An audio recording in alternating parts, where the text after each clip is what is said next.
le café.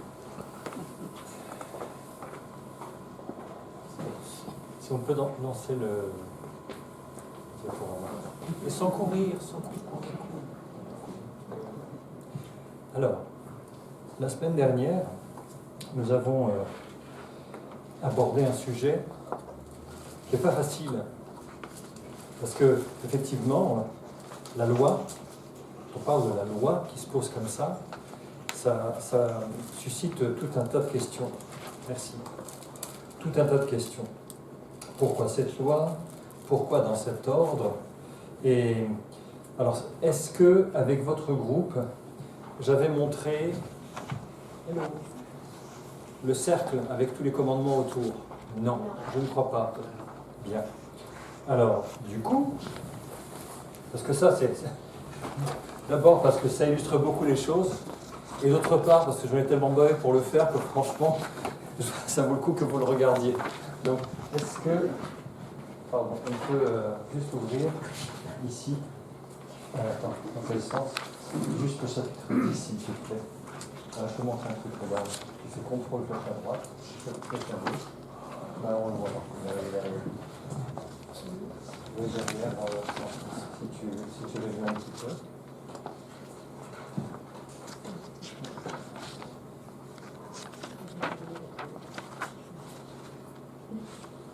Voilà, Clayton. Et c'est le 10. Alors le 10, voilà, celui-là. Tac. Oui, c'est ça, mais c'est pas grave. T'inquiète pas. C'est juste montrer ça.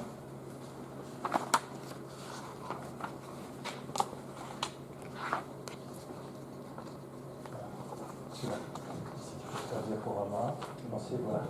C'est ça que vous n'avez pas vu. Alors, ça n'est pas... ça ressemble aux espèces d'œils indiens, vous savez, qu'on voit avec des plumes autour, parfois suspendus au rétroviseur. Tu n'en as pas vu, ces trucs indiens avec des plumes? Il y a plein de gens qui le montrent, c'est la grande mode. Donc, c'est pas ça, d'accord?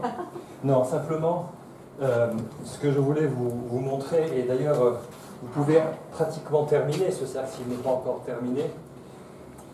Vous avez ici les 10 commandements, 1, 2, 3, 4, 5, 6, 7, 8, 9, 10, et l'introduction, parce que le Seigneur a tenu à dire « Je suis l'Éternel ton Dieu qui t'ai fait sortir du pays d'Égypte, de la maison de servitude, tu n'auras pas d'autre Dieu devant ma face », ça commence comme ça. Et ce réseau de flèches, c'est simplement pour vous montrer à quel point les commandements sont contenus les uns dans les autres. C'est pour ça que Jacques, l'apôtre, dit « Celui qui pêche contre un seul commandement, pêche contre toute la loi. » Alors prenons un exemple. Tu ne commettras pas d'adultère.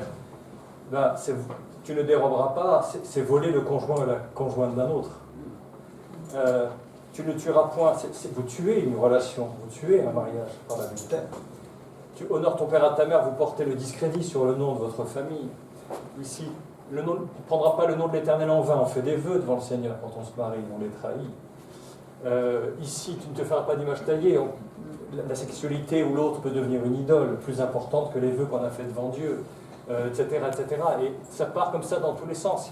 La convoitise, n'en parlons même pas. Donc vous voyez, c'est pour ça que la question de se dire, mais pourquoi dans cet ordre et pourquoi tout à coup on parle de l'adultère juste avant de dérober?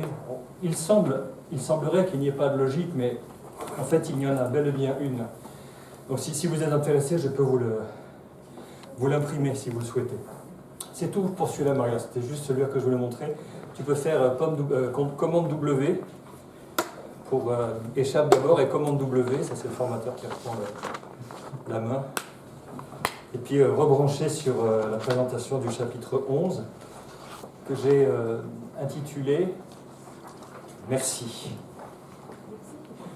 Pourquoi une loi inatteignable? Bon, la symbolique, c'est le perchiste qui passe en dessous de la barre, il n'y arrive pas, vous avez compris. Pourquoi une loi inatteignable?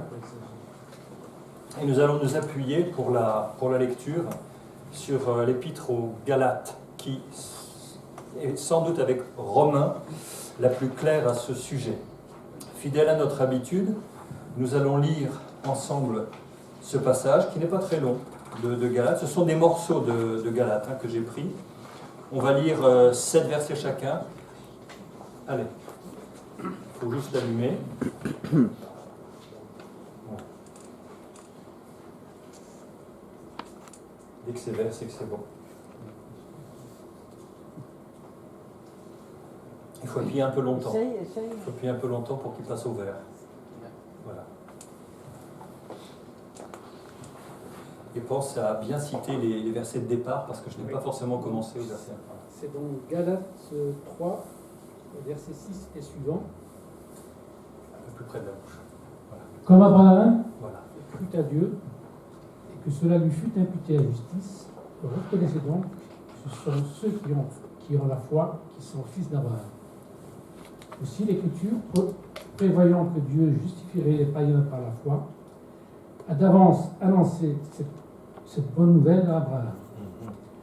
Toutes les nations seront bénies en toi. Ainsi, ceux qui croient sont bénis avec Abraham le croyant. Tout seul, oui, jusqu'à qui avait été promis.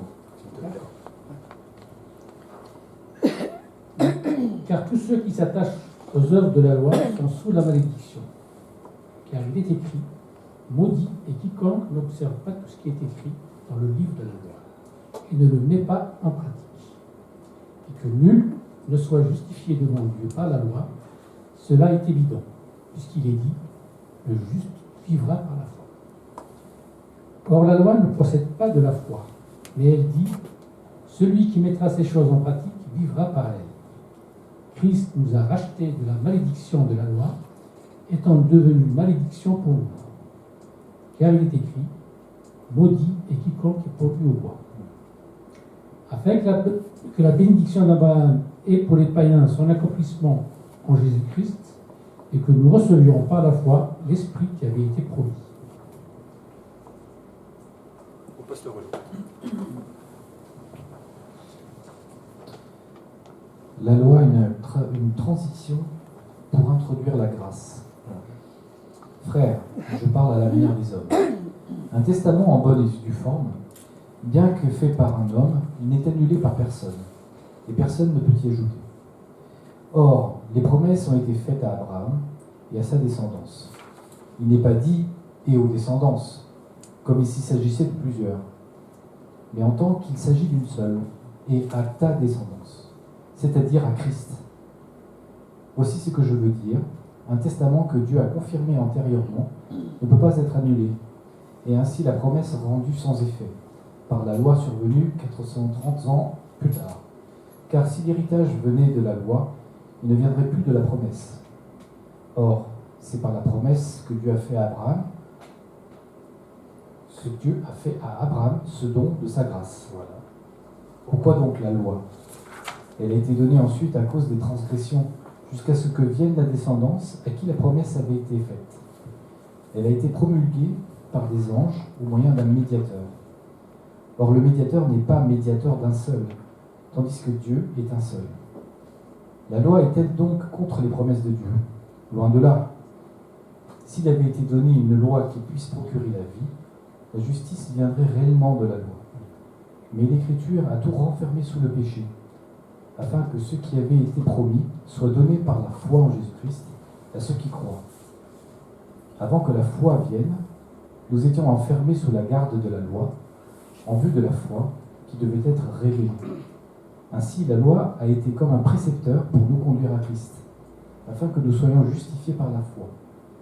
La foi étant venue, nous ne sommes plus sous ce précepteur, car vous êtes tous fils de Dieu par la foi en Jésus-Christ. Vous tous qui avez été baptisés en Christ, vous avez revêtu Christ. Il n'y a plus ni juif ni grec, il n'y a plus ni esclave ni libre, il n'y a plus ni homme ni femme, car tous vous êtes un en Jésus-Christ.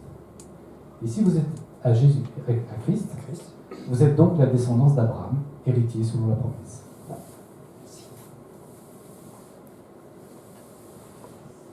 Chapitre 4.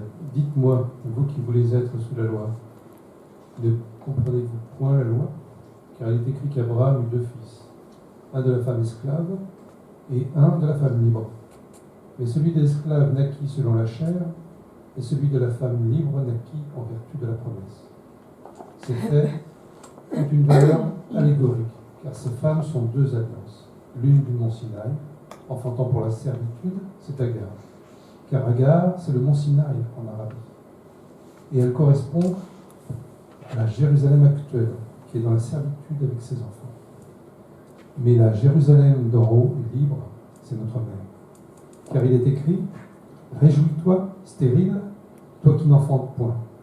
Éclate et pousse des cris, toi qui n'as pas éprouvé les douleurs de l'enfantement. Car les enfants de la délaissée seront plus nombreux que les enfants de celle qui étaient mariée. Sophie?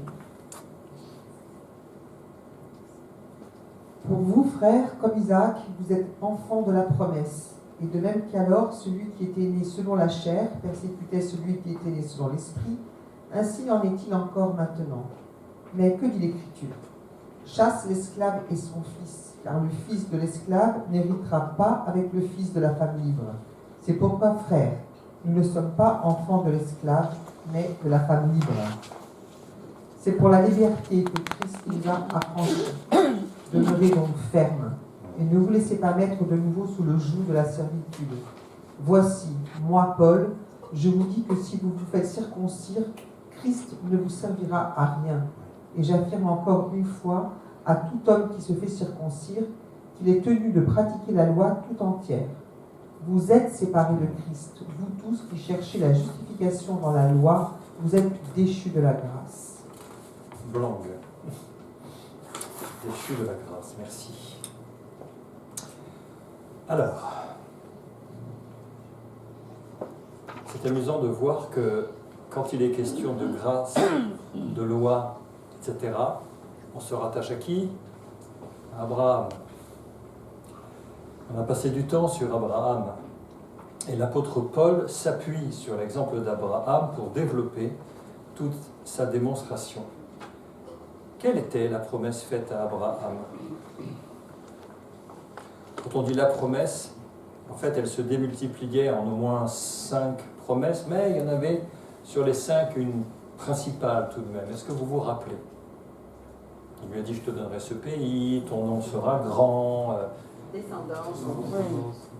Ma descendance, vous ne mettez pas l'article, alors est-ce que vous dites, j'ai touché? Nathalie, désolé, j'ai touché. Est-ce qu'il ne faut pas que je fasse ça? Et là, je l'ai fait. Alors, tes descendances, ta descendance? Ta descendance. Et qui est la descendance d'Abraham? Si on dit descendance avec un S, on a d'abord Ishmaël et puis après on a Isaac. Mais dans la démonstration que donne Paul, où il dit, il n'est pas écrit tes descendances, mais ta descendance, ça désigne le Christ. C'est lui qui est la finalité de la promesse. Il n'est donc pas étonnant que Paul se rebranche sur cette promesse parce que tout est centré sur le Christ.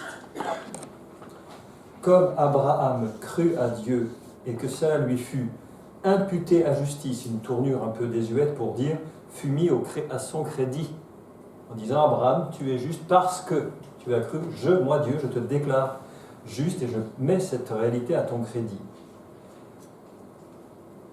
Reconnaissez donc que ce sont ceux qui ont la foi qui sont fils d'Abraham. Ceux qui ont la foi sont fils d'Abraham. Question à vous poser, à tout le monde, mais justement, combien, au final, Abraham a-t-il eu de descendance? Le nombre qu'elle était pas. J'ai pas On dit. peut compter de toutes ces dames. Oui. Comme les étoiles dans le ciel. Parce que, officiellement, après la mort de Sarah, il s'est remarié, il a eu encore d'autres enfants, qui par sagesse, il les expédie aux 4 coins de l'Orient inconnu pour pas qu'il y ait de rivalité avec Isaac. Mais sinon, si on s'en tient au texte-là, combien y a-t-il de descendance, en oubliant les enfants qu'il a eu après? 2. Moi j'en compte 3.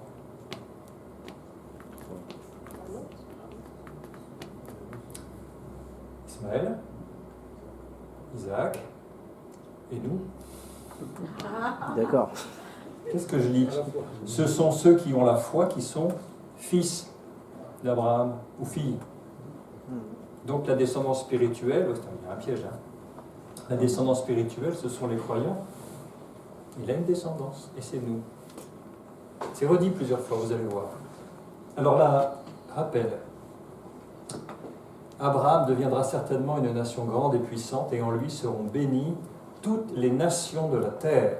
Donc, déjà ici, la loi n'avait même pas été promulguée. Les enfants d'Abraham n'étaient même pas nés. Et déjà, l'universalité du salut était annoncée.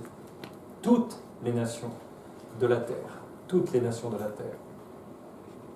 Et là, toutes les nations de la terre, Genèse 22, seront bénies en ta postérité, ce que va reprendre, justement, Paul. Il n'est pas écrit tes, mais ta postérité, et, parce que c'est Christ. Parce que tu as obéi à ma voix. Il a obéi par la foi, Abraham. Et enfin, Genèse 26, je multiplierai ta postérité, comme disait à l'instant Émilie, comme les étoiles du ciel. Je donnerai à ta postérité toutes ces contrées, et toutes les nations de la terre seront bénies en ta postérité. En fait, je les ai mis dans cet ordre, parce que le premier verset parle de toutes les nations de la terre, le deuxième parle de ta postérité, et le troisième, il parle des deux. Toutes les nations de la terre seront bénies en ta postérité. Comme ça, on a une synthèse. Donc, c'est un homme de foi. Question que je pose à tout le monde. Est-ce que Abraham a pu être justifié, c'est-à-dire déclaré juste par Dieu, par l'observance de la loi?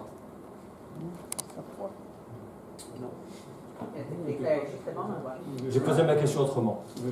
Abraham aurait-il pu être déclaré juste par Dieu par l'observance de la loi? Non. Ben non. Et pourquoi? Il a menti. C'est pas tellement ça. Alors, c'est pas un modèle, ça nous rassure. Abraham, il est comme nous. C'est pas un modèle. Il n'y avait pas la loi. Ben voilà, il n'y avait pas encore la loi. C'est ça qu'il faut comprendre. Et la circoncision, qui est inscrite dans les ordres de Dieu comme étant la conclusion de l'alliance, Abraham, il l'a connue quand? Avant l'arrivée de la loi. 4 siècles et demi avant. Et en fait, la circoncision était la marque dans sa chair d'une alliance entre Dieu et lui, mais pas basée sur la loi qui n'existait pas, mais simplement sur la base de sa foi en la promesse de Dieu. C'est pour ça que, déclaré juste, avant la loi, quand donc lui fut-elle imputée, cette justice, mise à son crédit? Était-ce après ou avant sa circoncision? Il n'était pas encore circoncis, il était incirconcis, il était babylonien, n'oubliez pas. Et il reçut le signe de la circoncision comme sceau, comme scellé, de la justice qu'il avait obtenue par la foi, quand il était incirconcis, il le répète, afin d'être le père de tous les incirconcis qui croient, c'est nous, pour que la justice leur soit aussi imputée, pour que la justice soit aussi mise à leur crédit.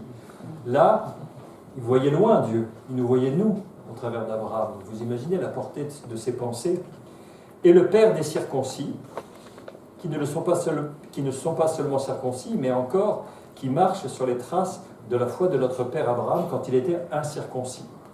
Paul nous fait souvent rebondir entre thèse, antithèse, jusqu'à arriver au but final. Mais qu'est-ce qu'il est en train de dire? Il parle des non-juifs et il parle des juifs ici. Il parle des incirconcis, il parle des circoncis. Mais qu'ont-ils en commun? Qu'ont-elles en commun ces deux populations? Regardez bien, relisez bien. Être le père de tous les incirconcis qui croient, et puis en plus, les circoncis qui marchent sur les traces de la foi. Qu'est-ce qu'ont en commun ces deux populations? La foi. La foi. La foi, c'est ça que Dieu demande. Sans la foi, on ne peut pas lui être agréable.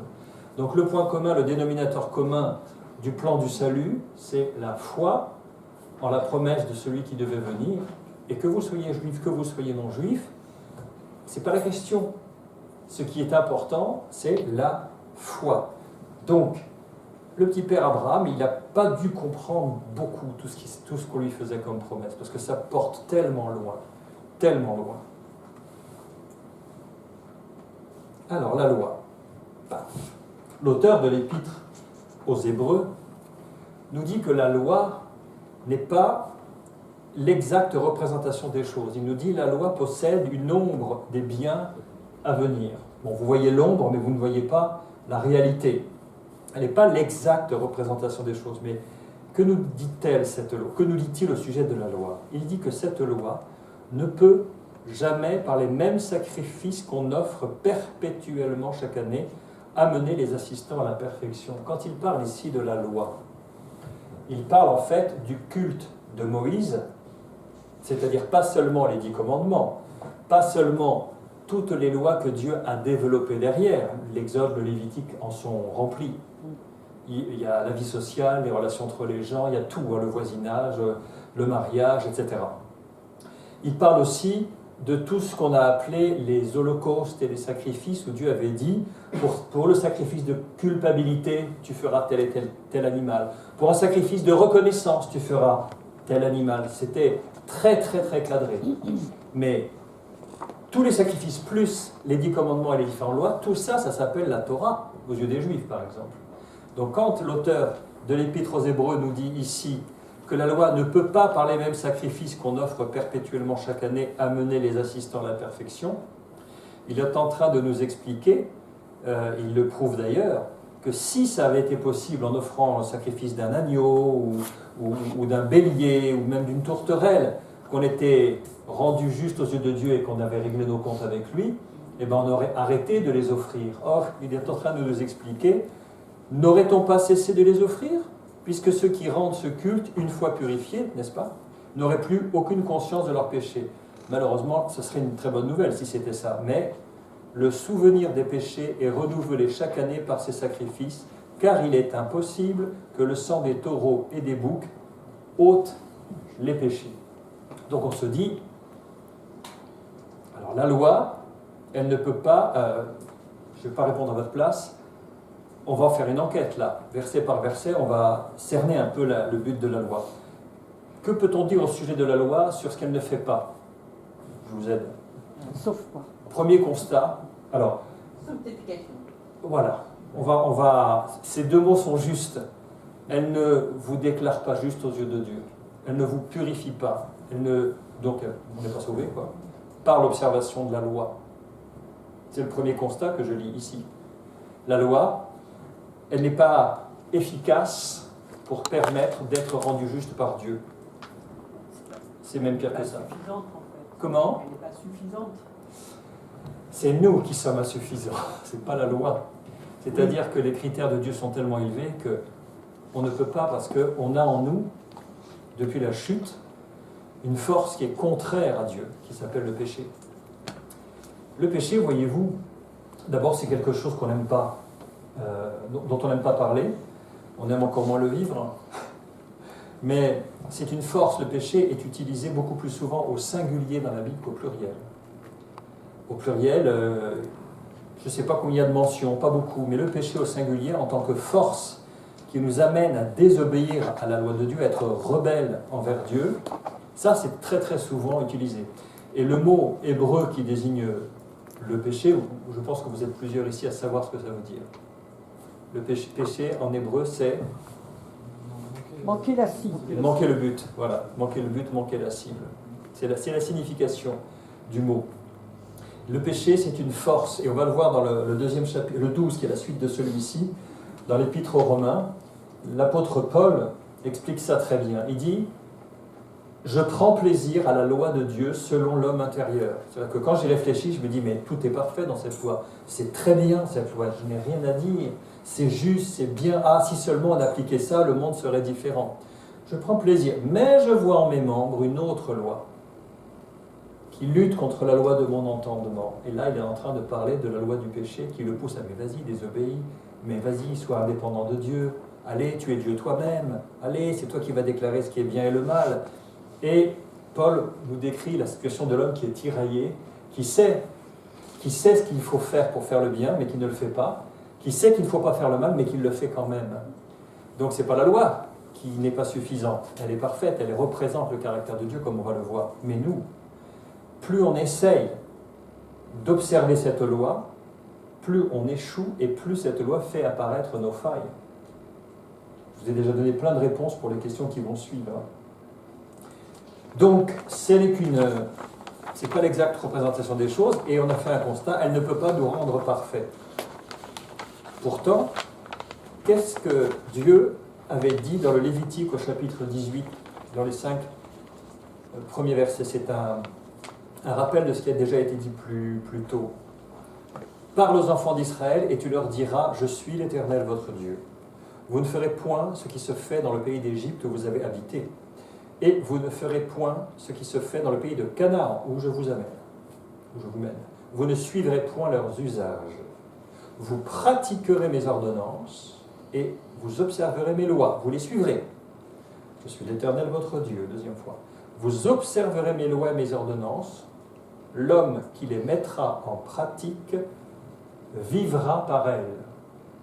Je suis l'Éternel. Qu'est-ce que ça veut dire, le bleu? L'homme qui les mettra en pratique vivra par elles. Que comprenez-vous? C'est une déclaration tonitruante. Qui les applique, qui les met en... Oui. Non, ça, c'est pas tonitruant. Ah, oui, ça, c'est pas tonitruant. C'est sûr. Qu'est-ce que Dieu est en train de dire? Enfin, Moïse, par la Bible. On va accéder au... C'est pas tonitruant. Est-ce qu'il parle de Jésus? Ça commencerait à devenir tonitruant. Non, Qu'est-ce que ça? j'aurais plus l'impression que ça ferait rappel à l'arbre de vie. Donc ça serait source de vie et ça donnerait plus une vie éternelle. Voilà. Alors, si je vous aide, on s'approche. Je vous aide en vous disant, dans Ézéchiel 18, l'âme qui pêche, c'est celle qui mourra. C'est le contraire de ça. L'âme qui pêche, c'est celle qui mourra. Ça veut dire qu'il y avait beaucoup de péchés qui étaient mortels, que les gens étaient condamnés à mort. Oui, dans la loi, oui. Voilà. Et donc, si on suit la loi, parce que Dieu dit, je mets la loi devant vous, Oui. la vie ou la mort. Donc choisissez la vie. Donc ce sont ces lois qui est la vie. Et, C'est encore plus tonitruant que ça. Je répète pour la caméra, il y avait pas mal de commandements et d'interdits qui, s'ils étaient transgressés, entraînaient la lapidation, par exemple. Maudire son père ou sa mère, c'était la lapidation. Hein. Puis plein d'autres choses. Donc, le fait de ne pas transgresser, ça assure la vie. Mais on est très très en dessous de ce que la parole de Dieu est en train de dire ici. Très très en dessous. C'est Dieu qui parle, il encadre ça en disant « Je suis l'Éternel » par 3 fois. Il est en train de vous dire que si vous appliquez sans jamais défaillir tous les commandements de toute la loi, tout le temps, en pensée, en parole et en acte, vous serez déclaré juste et vous aurez la vie et la présence de Dieu. C'est ça qu'il est en train de dire. Et Paul le reprend. L'homme qui mettra en pratique vivra par elle. Parce que ça, c'est pas vivre, c'est survivre ou éviter la mort. Dire tant que je ne transgresse pas les péchés qui entraînent la mort, je survis. Non, ce n'est pas ce qui est écrit. L'homme qui les mettra en pratique vivra par elle. Et c'est dans ce sens que Paul comprend. C'est-à-dire, vous appliquez la loi à fond, vous serez déclaré juste, vous avez la vie éternelle en ma présence, vous pouvez tenir devant moi. C'est ça que ça veut dire. Donc la barre est vraiment très très haute. Ça, c'est pas possible, c'est possible que par l'esprit. On y arrive. On y arrive, avec Thérèse. On y arrive. Alors, on continue. Qu'est-ce qui s'est passé? Il ne faut pas résumer la loi à juste les 10 proclamations. Il y a des chapitres entiers dans le Lévitique, dans l'Exode, c'est repris dans le Deutéronome, chapitre 6. C'est vraiment quelque chose de très important. Et ce n'est pas sans logique que les Juifs appellent les 5 premiers livres la Torah. Hein, c'est parce que c'est vraiment la loi qui est au centre. Que s'est-il passé? À un moment, Dieu a dit, c'était dans le Deutéronome, c'était dans le Lévitique. Il a séparé les 12 tribus d'Israël en 6 d'un côté et 6 de l'autre. Il a pris Siméon, Lévi, Juda, Issachar, Joseph et Benjamin, et il les a mis sur une montagne, le mont Garizim, et de l'autre côté de la vallée, sur le mont Ebal, il a mis les autres tribus, Ruben, Gad, Azer, Zabulon, Dan et Nephtali. Et un pasteur a fait le test avec un complice. Ils se sont mis chacun des 2 côtés, ils se sont parlé au travers de la vallée, ils se sont entendus très clairement. Donc c'est absolument raisonnable. Et il a demandé, le Seigneur, à ce que ceux qui étaient sur le mont Garizim prononçaient à haute voix, donc proclamaient les bénédictions qui viendraient sur le peuple s'ils observaient la loi. De l'autre côté, du côté du mont Ébal, ils prononçaient toutes les malédictions qui leur tomberaient dessus s'ils transgressaient la loi. Le même jour, Moïse donna cet ordre au peuple. Lorsque vous aurez passé le Jourdain, Siméon, Lévi, Juda, Issachar, Joseph et Benjamin se tiendront sur le mont Garizim pour bénir le peuple. Et Ruben, Gad, Azer, Zabulon, Dan et Nephtali se tiendront sur le mont Ébal pour prononcer la malédiction. Et les Lévites prendront la parole et diront d'une voix haute à tout Israël. Et Israël répondait, Maudit soit l'homme qui fait une image taillée ou une image en métal fondu. Et d'ailleurs, c'est vous qui allez dire Amen à la fin. On va essayer de reconstituer ça. Abomination de l'Éternel, œuvre des mains d'un artisan et qui la place dans un lieu secret. Et tout le peuple répondra et dira Amen. Maudit soit celui qui méprise son père et sa mère. Et tout le peuple dira Amen. Ça me manque un peu de commission. Maudit soit celui qui déplace les bornes de son prochain. Et tout le peuple dira Amen. Maudit soit celui qui fait égarer un aveugle dans le chemin. Et tout le peuple dira Amen. Ça me fait penser à la folie des grandeurs. Viva donc ça, pour ceux qui l'ont vu. Bon. Maudit soit celui qui porte atteinte aux droits de l'étranger, de l'orphelin et de la veuve. Et tout le peuple dira Amen. Maudit celui qui couche avec la femme de son père, car il soulève la couverture de son père. Et tout le peuple dira Amen, je vous aide un peu. Maudit soit celui qui couche avec une bête quelconque, et le peuple dira Amen. Non, oui. Maudit soit celui qui couche avec sa sœur, fille de son père, ou fille de sa mère, et tout le peuple dira Amen. Avec la belle-mère, Amen. Qui frappe son prochain en secret, tout le peuple dira Amen. Et maudit soit celui qui reçoit un présent pour répandre le sang d'innocents. Pensez à Judas. Et tout le peuple dira Amen. Et ça s'est conclu comment? Maudit soit celui qui n'accomplit pas les paroles de cette loi et qui ne le met point en pratique, qui ne les met point en pratique, et tout le peuple dira Amen. Voilà le marché. Voilà le marché. Donc ils sont tous entrés dans l'alliance, et qu'est-ce qu'ils ont fait finalement en prononçant tous ces Amen, Amen, Amen, Amen dans la vallée? Ils ont mis un piège. Oui, ils se sont placés eux-mêmes sous la malédiction de la loi. Est-ce que vous comprenez autre chose? Moi, c'est ce que je comprends. Maudit soit celui qui n'accomplit point les paroles. D'ailleurs, il y a une autre, c'est repris dans le Deutéronome avec Maudit soit celui qui n'accomplit pas toutes les paroles de cette loi. C'est encore pire, la reprise. Tout en sachant que tu pourras. Comment? Tout en sachant que tu pourras. Ah, mais je ne suis pas sûr qu'ils avaient compris qu'ils n'y arriveraient pas. C'est même pas sûr. Et à de nombreuses reprises, le peuple revient et relance ses imprécations contre lui-même au sujet de la loi. Est-ce que c'était une commande de Dieu de faire ça sur les deux collines? C'est Dieu, c'est Dieu, c'est Dieu. C'est Dieu au début, il est dit. Il faudrait lire le passage d'avant, mais ça, c'était pas une initiative de Moïse, je pense. Et puis de toute façon, ça s'était passé déjà avant dans l'Exode, quand ils se sont tous approchés et qu'ils ont eu peur, ils sont restés en arrière. Après, ils se sont engagés d'eux-mêmes en disant oui, nous accomplirons, et ils se sont mis donc sous la malédiction de la loi.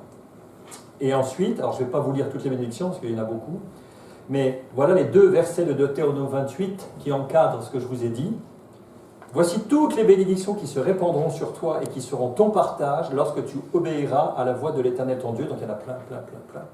Et puis derrière, mais si tu n'obéis pas à la voix de l'Éternel ton Dieu, si tu n'observes pas et ne mets pas en pratique tous ces commandements et toutes ces lois que je te prescris aujourd'hui, voici toutes les malédictions qui viendront sur toi et qui seront ton partage. Et là, il y a toute une liste aussi assez terrifiante que l'on voit. Donc, vu sous cet angle, la loi, c'est pas très joyeux. On est d'accord? Ça va? Je ne vous ai pas effondré là? Je me sens prostré tout à coup.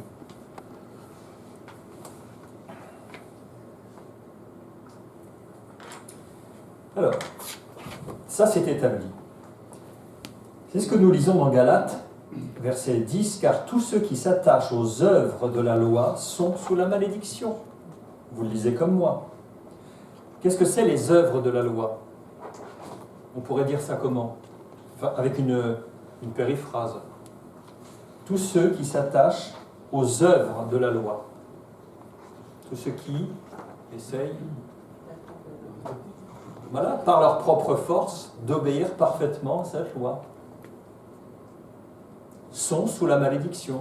C'est pas moi qui le dis, c'est écrit, c'est violent, mais c'est la réalité. Car il est écrit, maudit est quiconque n'observe pas tout ce qui est écrit dans le livre de la loi et ne le met pas en pratique. Et la cité Deutéronome que j'ai cité juste avant. Bon. Alors là, on a un choc, mais Paul reprend au verset 11, il nous dit « Et que personne ou que nul ne soit justifié devant Dieu par la loi, cela est évident. » Et qu'est-ce qu'il donne comme explication? Qu'est-ce qu'il nous dit? Puisqu'il est écrit, puisqu'il est dit, le juste vivra par la foi. Or, dans le Deutéronome, nous avons vu que l'homme qui mettra en pratique parfaitement la loi vivra par elle. Et d'un autre côté, il dit que le juste vivra par la foi. Donc là, on a un principe antagoniste. Et ce qui est extrêmement intéressant, celui qui met, voyez, la loi dit, celui qui mettra ces choses en pratique vivra par elle. C'est le verset que je vous ai cité juste avant. Donc il met en balance les deux. Ça va jusque-là? Je ne vous ai pas perdu? Non? Bon. De temps en temps, je vais dire des grosses âneries pour voir si vous les gobez ou si vous êtes attentifs. Faites attention, soyez sur vos gardes. Bon. Mais la loi était nécessaire. Oui, mais n'allons pas trop vite. On n'a pas fini. Attends, tout à l'heure, il y a une question, tu seras le premier à être interrogé, pour la peine. Tiens. Alors, ce que je voulais vous faire réagir sur quelque chose de vraiment extrêmement important. Quand il dit, au verset 12, « La loi ne procède pas de la foi. » La loi ne procède pas de la foi. C'est très intéressant. Qu'est-ce que ça voudrait dire procéder de? Comment tu dis? Venir de, découler de, ou être sur le même plan fonctionnel que, c'est tout ça que ça veut dire. Ça signifie donc que vous avez deux chemins complètement divergents, la loi d'un côté, la grâce, donc la foi, de l'autre, et qu'il n'y a pas de place pour les deux, c'est pas possible. La foi, c'est ce qu'on pourrait appeler un certain régime, et la loi est un autre régime, comme on parle d'un régime politique. Vous ne pouvez pas avoir un mélange des deux, c'est impossible. La foi ne procède pas de la loi ne procède pas de la foi, ce sont deux économies, ce sont deux régimes totalement différents. Cela signifie que dans notre vie, on ne peut pas vivre par la grâce et puis injecter un peu de loi, pour les autres notamment. Nous, on prend la grâce pour nous, mais on veut appliquer la loi aux autres. Ça n'est pas possible. En fait, quand on rencontre le Seigneur Jésus, qu'on lui donne sa vie, on signe un contrat avec lui, une alliance avec son sang, qui est « je choisis la grâce », à la fois pour moi, mais aussi vis-à-vis des autres. Parce que je suis dans le royaume de Dieu c'est la grâce. Si maintenant, à un moment, je choisis la loi dans mon fonctionnement, qu'est-ce qui va se passer? C'est quoi le dernier verset du passage qu'on a vu? Vous êtes séparés de Christ, vous qui cherchez la justification dans la loi, vous êtes déchus de la grâce. C'est un avertissement très sérieux. Déchus. C'est-à-dire qu'on avait un statut et puis boum, on dégringole. Donc attention, on entend tout ce que tu dis sur la vidéo, je te le dis, hein, parce qu'après quand je fais le montage, j'entends toutes les bêtises qui se disent dans les rangs très clairement. C'est sensible ces petits trucs-là. À la fin du parcours, je ferai un montage de tout ce qu'il a dit en douce. Je ferai un montage, on rigolera bien. Tu verras. Ok, donc la loi ne procède pas de la foi. On a deux régimes différents, deux économies totalement différentes. Alors, est-ce que quelqu'un peut lire dans Habakkuk? Voilà. C'est ça, mais il faudrait lire ce qu'il y a écrit avant. Alors, est-ce que vous le tenez? C'est un test en fait, parce que Habakkuk, c'est dans les petits prophètes. 2, verset 4.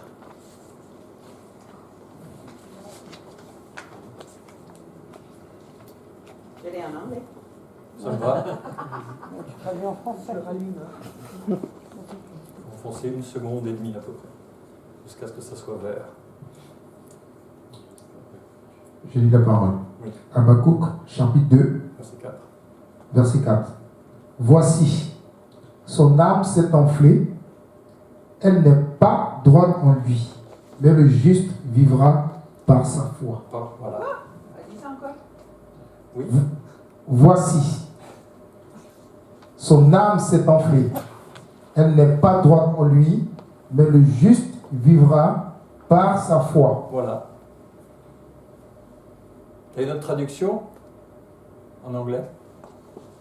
Some people's desires are truly audacious. They don't do the right thing, but the righteous person will live honestly. Oui.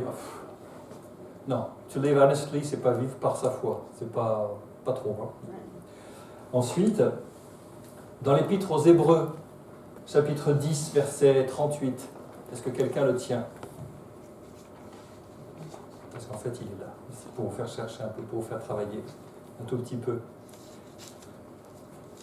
Hébreux 10, 38. Hébreux 10, 38. Et mon juste vivra par la foi, mais il se retire. S'il se retire. Mais s'il se retire, mon âme ne prend pas plaisir en lui. Voilà.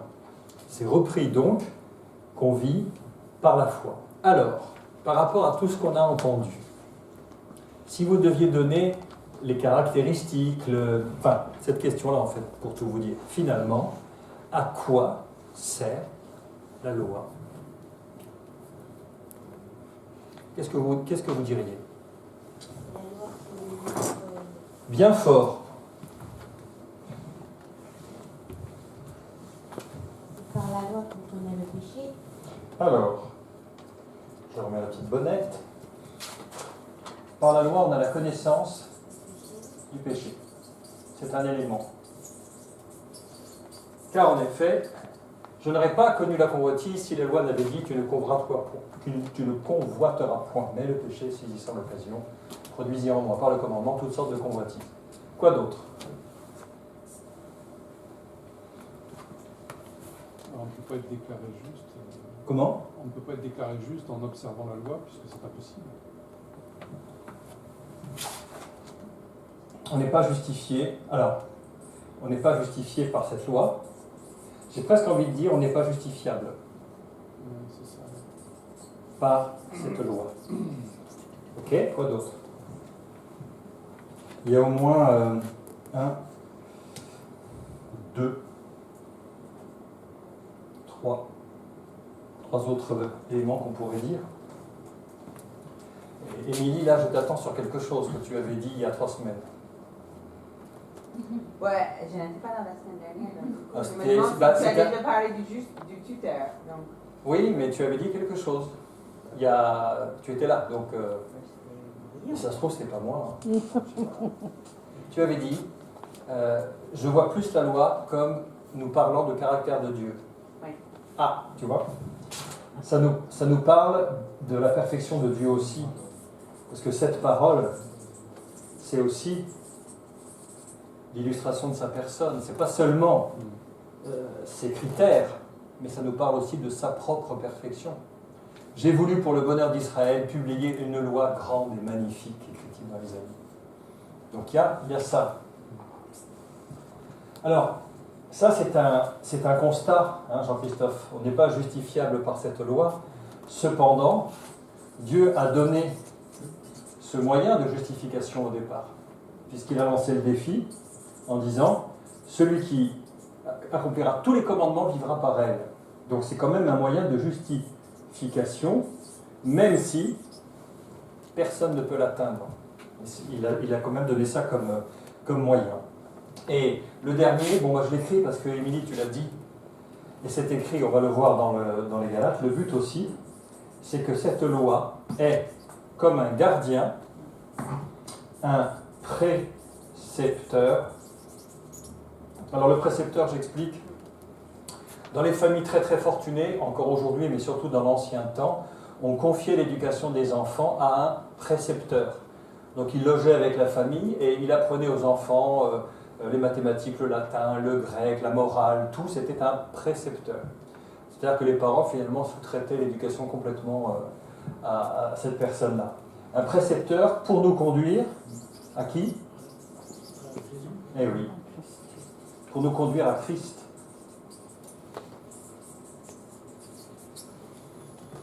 Sans mauvais, c'est machin. Alors, Est-ce qu'on peut dire quand même que la loi fait partie du plan de Dieu, parce que finalement, Jésus est venu non pas pour l'abolir, mais pour l'accomplir. mais oui, absolument.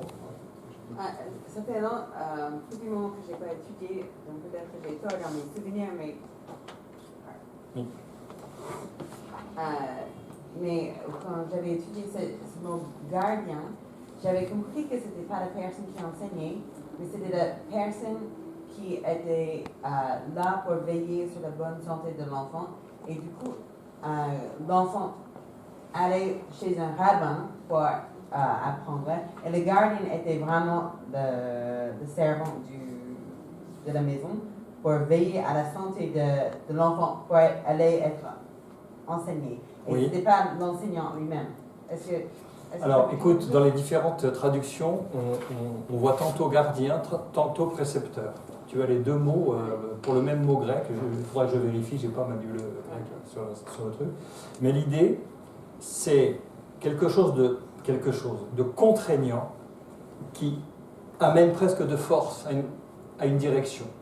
C'est ça l'idée qui est derrière. Et gardien, moi j'aime bien, c'est plus strict un gardien. Parce que on voit dans d'autres passages, dans Romains par exemple, on est enfermé dans la loi, enfermé par le commandement. Il y a cette notion de gardiennage qui est très importante dans Romains, on le verra la semaine prochaine. Donc moi je vous quelque chose, oui. oui, en fait dans les... Alors on va passer le oui, micro. c'est juste pour... Pardon. Dans mes recherches, en fait, ce qu'ils disent sur la loi, en fait, elle fonctionne, comme c'est marqué là, comme une surveillance ou gardienne qui est restrictive ou disciplinaire en attendant le Rédempteur. C'est ça, oui, c'est ça, très clairement. Donc on a toutes ces idées, est-ce que ça va marcher? J'ai toujours un peu peur. Voilà. Encore Alors, petit. vas-y. Parce que je ne vois pas exactement. Alors, tout à l'heure, on disait que le péché, c'est couper la cible. C'est le sens premier de l'hébreu. En fait, je verrais bien cette loi justement comme une cible, la cible, et qu'on s'efforce d'atteindre. Et en fait, même si un homme l'atteint dans le mille, il y a toujours moyen, avec un microscope, de s'apercevoir qu'en fait, ça paraissait au centre, mais il manque quelques millimètres, quelques milliers, Oui. quelques microns. On ne peut pas. La perfection n'existe pas. Ah si, elle a existé. Elle a existé, elle s'appelle Jésus-Christ. Ouais. Voilà. Et voilà, donc il n'est pas humainement possible de l'atteindre, mais elle est là. Alors, tu sais, quand on dit manquer le but, la loi n'est pas le but final. C'est un moyen pour atteindre autre chose. Le but final, c'est qu'on a été fait à l'image de Dieu, par Dieu et pour Dieu, pour sa gloire, pour être en communion avec lui. C'est ça le but. La loi n'est pas une fin en soi. D'ailleurs, on voit bien que le Christ l'a accompli, je grille un peu les étapes, hein, et que, comme le dit Jean dans son prologue, la loi est venue par Moïse, la grâce et la vérité sont venues par Jésus-Christ. En fait, le but final, ce n'est pas la loi, c'est un moyen.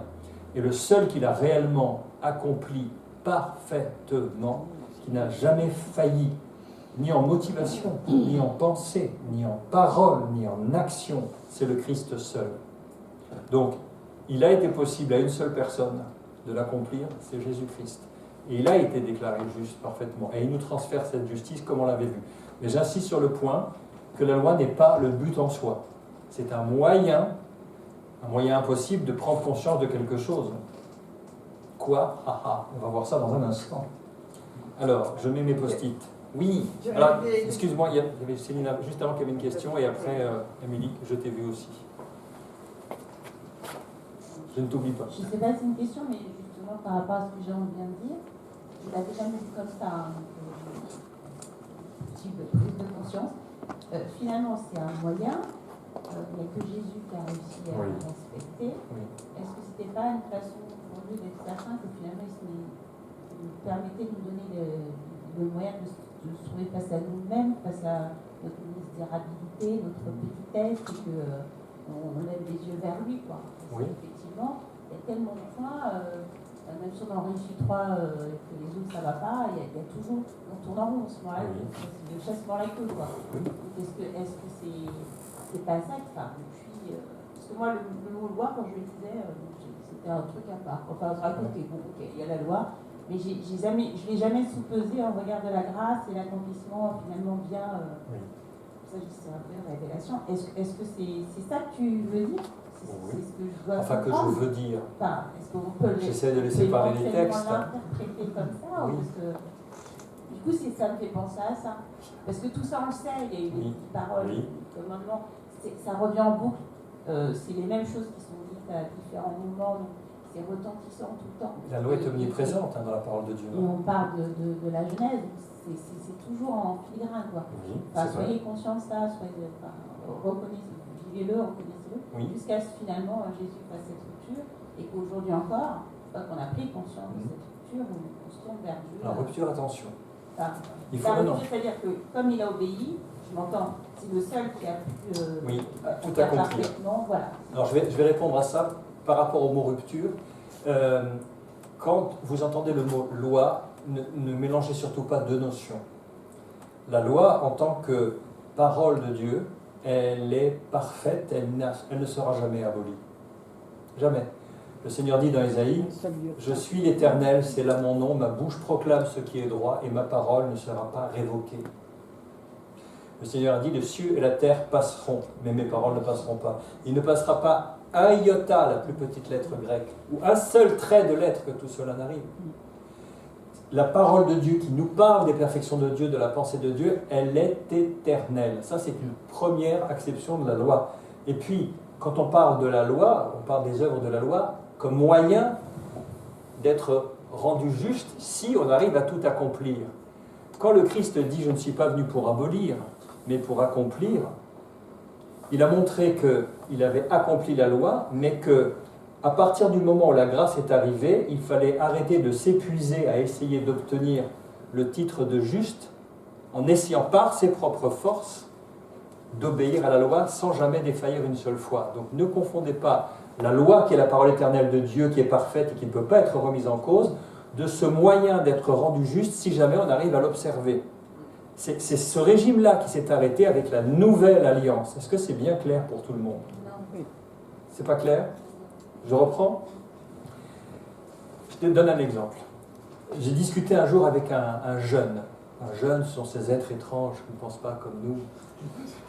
Et il avait dans sa main les petits Gédéons, les petits livres, les bleuets comme on les appelle, où il y a juste les évangiles, les actes, le Nouveau Testament en fait.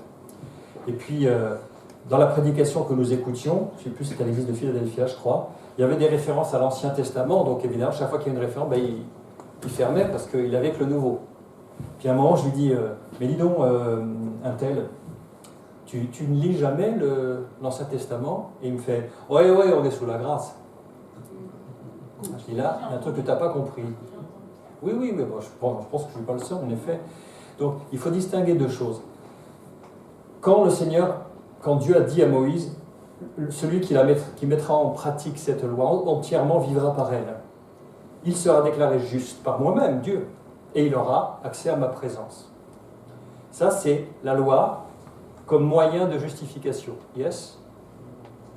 Et puis, il y a la loi. Quand on dit la parole, quand vous entendez la parole, la loi, c'est Torah, hein, dans l'hébreu, qui représente la pensée éternelle de Dieu. La loi n'est pas abolie dans sa perfection.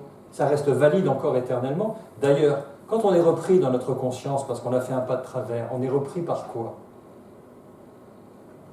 C'est la loi qui nous coince et qui nous reprend. Donc elle n'a pas de limite, mais elle cesse de devenir un moyen d'être rendu juste parce que Christ est arrivé. Est-ce que c'est plus clair ou pas du tout? Alors c'est plus clair. Par contre, ça n'empêche pas que, et moi c'est une source de débat dans ma famille, même ceux qui ne croient pas en Dieu, quand on dit, oui mais là on est sous la grâce, donc maintenant tout ce qui a été dicté entre guillemets par la loi, nous on a toujours une grande discussion autour, on mange le sang, le boudin par exemple. Voilà, est-ce que, du coup je ne sais plus c'est quelle loi, comment, tu vois, parce que c'est cette amalgame-là, je le fais aussi par rapport à ça, parce que c'est deux aspects de la loi différents, Oui. la grâce y compris, et finalement, ils sont mis sous la grâce, donc il y a plein de choses auxquelles on n'est plus obligé de se soumettre parce que c'est la loi. Tout est permis, mais tout n'est pas utile. Alors, ça Tout est permis, mais tout n'édifie pas. On est passé vraiment à un autre régime. La loi, elle est écrite dans des tables de pierre, mais Dieu a fait la promesse qu'elle serait écrite dans les cœurs. Et que, on va voir ça. On va avancer, parce que je pense que les réponses vont arriver, et Émilie avait une question. Ou peut-être une réponse. Ou les deux. Je ne sais pas, c'était un peu pour compléter, je suis revenue à mes pensées, sur la perfection de Dieu. Donc, j'ai vraiment l'impression que à l'époque, les Israélites, ils sortaient d'Égypte, ils avaient moyennement connaissance de Dieu de leur père. Et puis, il y avait les Égyptiens avec toute la culture égyptienne, et j'ai vraiment l'impression que la loi était aussi une autre manière d'établir une nouvelle culture chez les Israélites. Comme, voici ce que j'attends de vous. Vous ne devez pas être comme les Égyptiens, Oui. peut-être coucher avec n'importe qui, peut-être ceci. C'est vraiment des choses vraiment spécifiques. Donc ça, c'est comment j'ai créé Adam et Ève en Éden avant la chute. C'était l'idéal, quelque part, c'est un peu Oui. le plan Initial, oui. c'était l'idée première. Voici, et pas juste une idée abstraite, mais c'est vraiment concret. 10 choses très concrètes à faire qui sont comme moi je vous ai créé des livres. Donc, quelque part, c'était plus pour leur dire, ok, j'ai quelque chose de tellement plus pour vous. Oui. Et je veux que vous sortiez de vos anciennes cultures en Égypte pour créer cette nouvelle culture. Donc, du coup, la loi, ça montre qui était Dieu, mais Oui. ça montre aussi comment Dieu a créé les êtres humains de vivre. Je t'ai vu, Jean-Christophe. Alors, je reprends juste ce qu'on avait vu dans le chapitre 9, la sortie d'Égypte. On avait cité toutes les fois où Dieu a dit à Israël qu'il serait un peuple séparé, consacré. Et on avait vu qu'à un moment, Moïse dit, mais quand les autres nations qui sont autour verront et diront, qui est comme Israël, qui a une loi grande et magnifique, qui est une Israël qui a un lieu aussi proche de nous à chaque fois que nous l'invoquons. Il s'est passé la chute, et il y a eu des siècles de péché, il y a eu même le déluge tellement la race humaine était corrompue. Ce sont des ruines, un champ de ruines partout, et à un moment Dieu dit, on va reprendre l'histoire où elle s'est interrompue, et je vais réinjecter ma propre personne pour vous donner un cadre de vie. On est d'accord là-dessus. C'est pour ça que là j'avais mis, alors c'est pas les polices de caractère que j'avais mises à l'origine, c'est pas grave, ça nous parle des perfections de Dieu.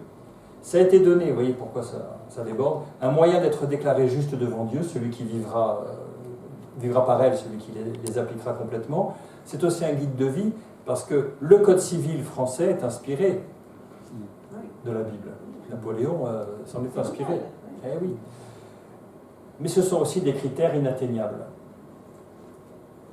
Elle donne la connaissance du péché. Car le péché, c'est la transgression de la loi. Tu voulais dire quelque chose? Oui, ce sont des critères. Micro.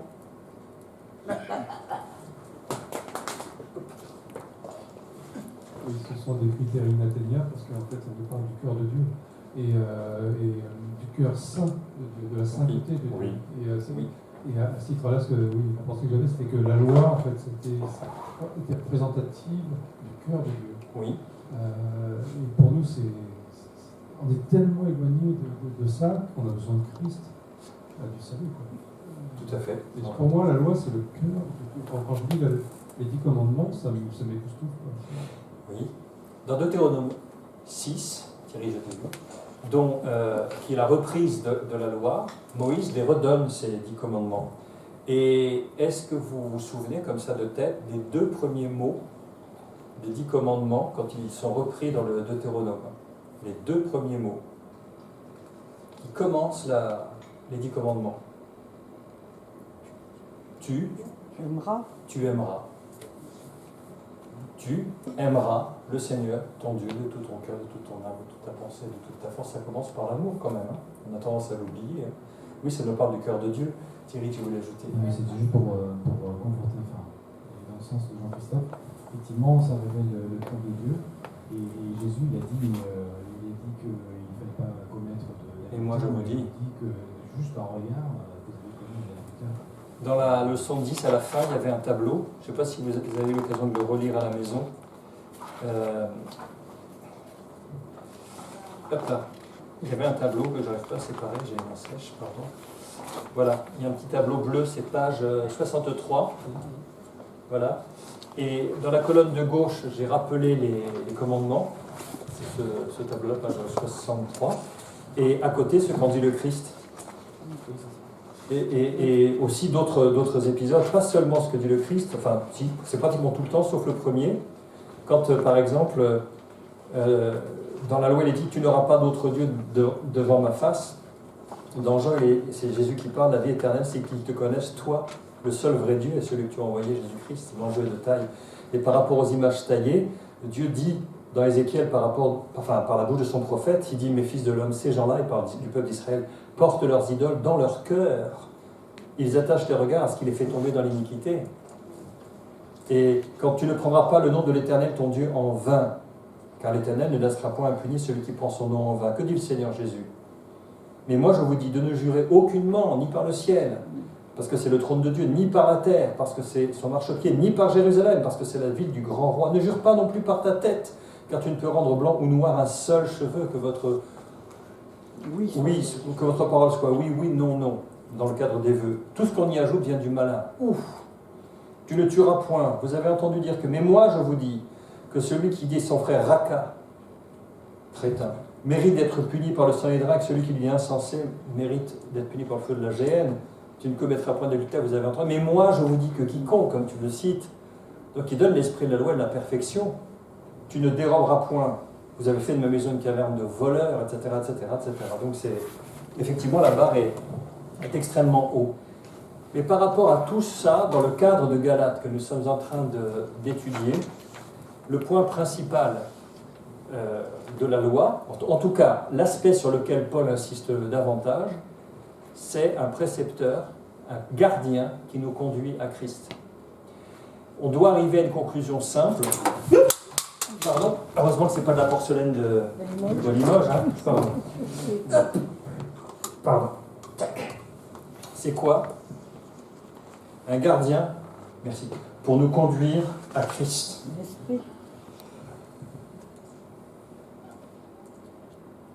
Par quel slogan résumeriez-vous ce passage qu'on a lu?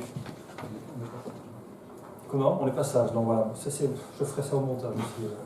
Alors, si vous deviez résumer par un slogan, comme un journaliste, vous savez, il faut que vous fassiez la une, et il faut essayer de résumer le point important de ce qui nous est dit là. Si vous reprenez les idées, il nous dit que Abraham, il a été déclaré juste par sa foi, la loi est arrivée derrière, et si on ne l'observe pas, on est sous la malédiction, que les critères sont trop hauts, que la loi ne procède pas de la foi, et que la bénédiction d'Abraham, elle était pour les païens en attente, et qu'elle a eu son accomplissement en Jésus-Christ pour que nous recevions par la foi l'Esprit qui avait été promis.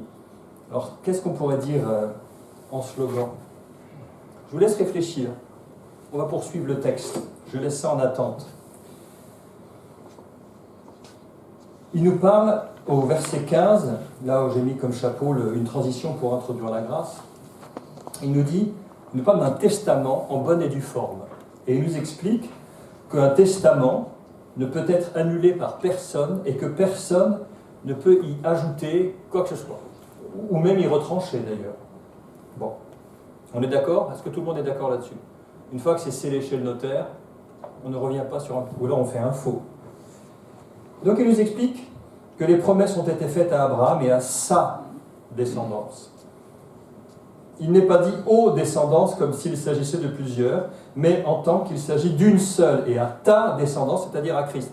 Donc si vous posez une question sur l'interprétation, il n'y a même pas besoin d'interpréter, c'est écrit dans le texte. La descendance d'Abraham qui est en visée au fond, c'est Christ. Voilà ce que je veux dire, il nous explique Paul. Un testament que Dieu a confirmé antérieurement ne peut pas être annulé. De quel testament s'agit-il?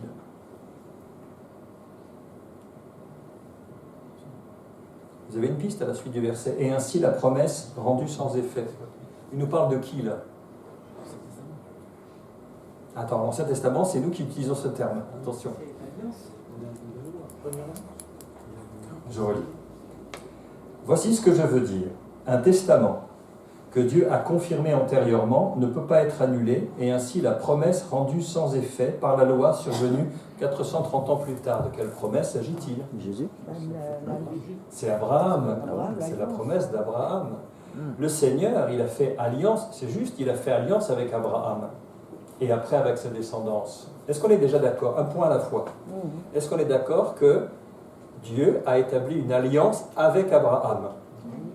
Il lui a dit, alors, pause, il lui a dit, coupe des animaux par le milieu, et puis il est tombé dans un profond sommeil, parce que c'est Dieu qui l'a plongé, et le feu est passé entre les animaux, Dieu s'est engagé tout seul.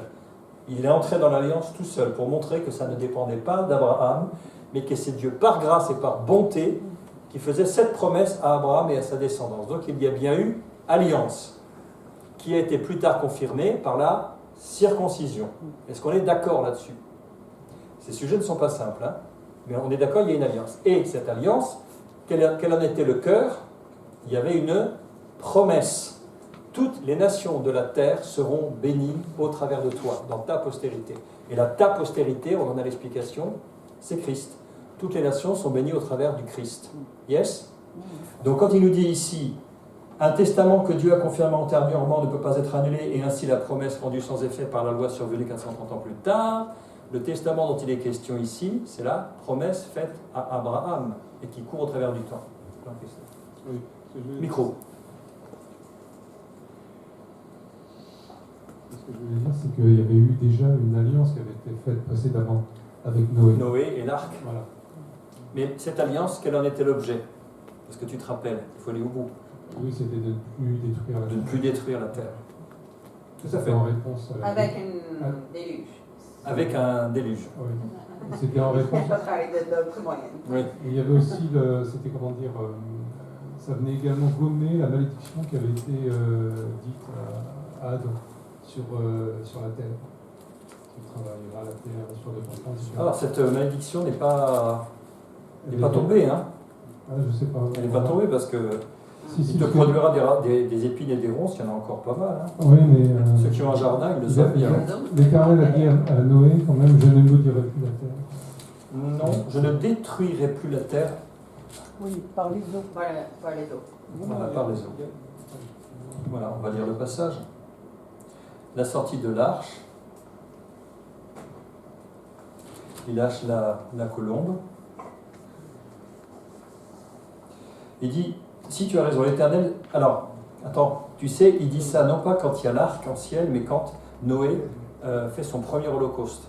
Il lui dit, je ne modérerai plus la terre à cause de l'homme, parce que les pensées du cœur de l'homme sont mauvaises dès sa jeunesse, et je ne frapperai plus tout ce qui est vivant comme je l'ai fait, sous-entendu, par le déluge. Voilà. Tant que la terre subsistera, les semailles et la moisson, le froid et la chaleur, l'été et l'hiver, le jour et la nuit ne cesseront pas. Ok. Donc là, oui.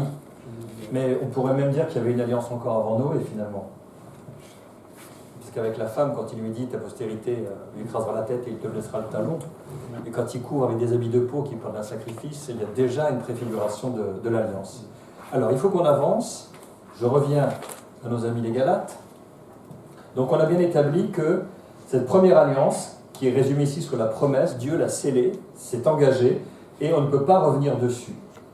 Et il nous parle ici au verset 18, il nous dit « Car si l'héritage venait de la loi, il ne viendrait plus de la promesse. » Parce que le mot-clé à associer à la promesse, c'est quoi? C'est un petit mot de 3 lettres.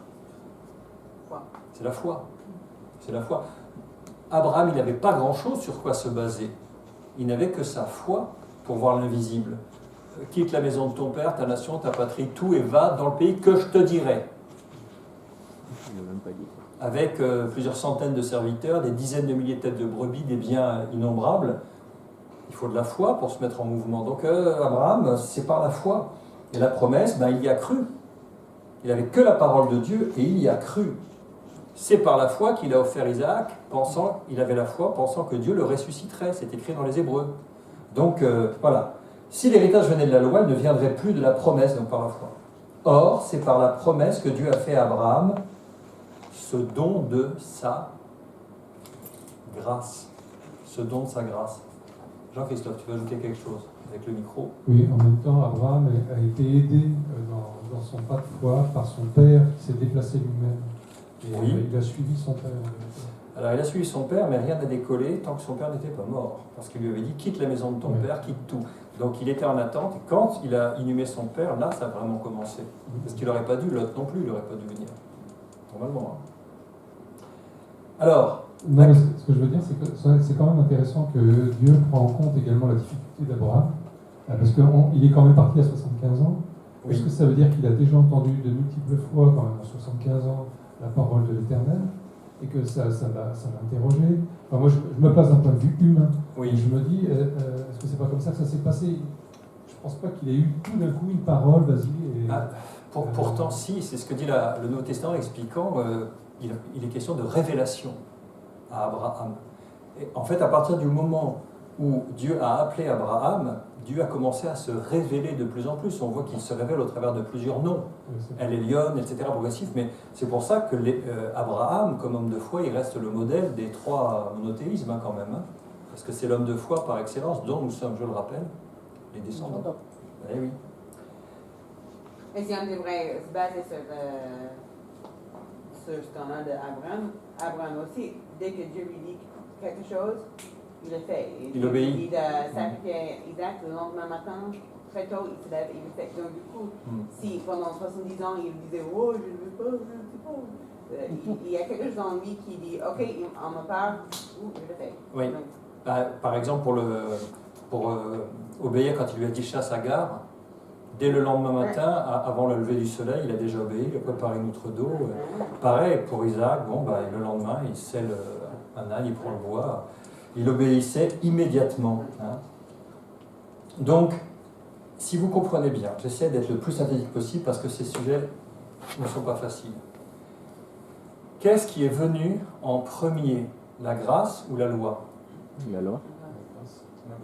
Non, la grâce. La loi n'existait même pas, et il est dit ici, c'est par la promesse que Dieu a fait à Abraham, ce don de sa grâce. Dieu a toujours été un Dieu de grâce. Il n'a pas commencé à devenir un Dieu de grâce avec Jésus-Christ. Il a toujours été un Dieu de grâce. Il y a eu la parenthèse de la loi. Et après, Christ a incarné cette grâce extraordinaire. Mais la loi a été une parenthèse au milieu, mais Dieu était déjà un Dieu de grâce.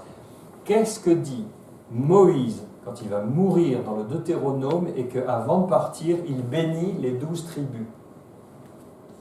Il s'arrête sur Joseph et il dit que la grâce de celui qui m'est apparu dans le buisson. Qu'est-ce qu'il a retenu de l'épisode du buisson ardent? Un buisson en feu qui ne consume pas. Il a retenu l'image de la grâce. Dieu est un Dieu de grâce depuis toujours. Mais la loi était une parenthèse. Et pourquoi donc la loi? C'est marqué au verset 19.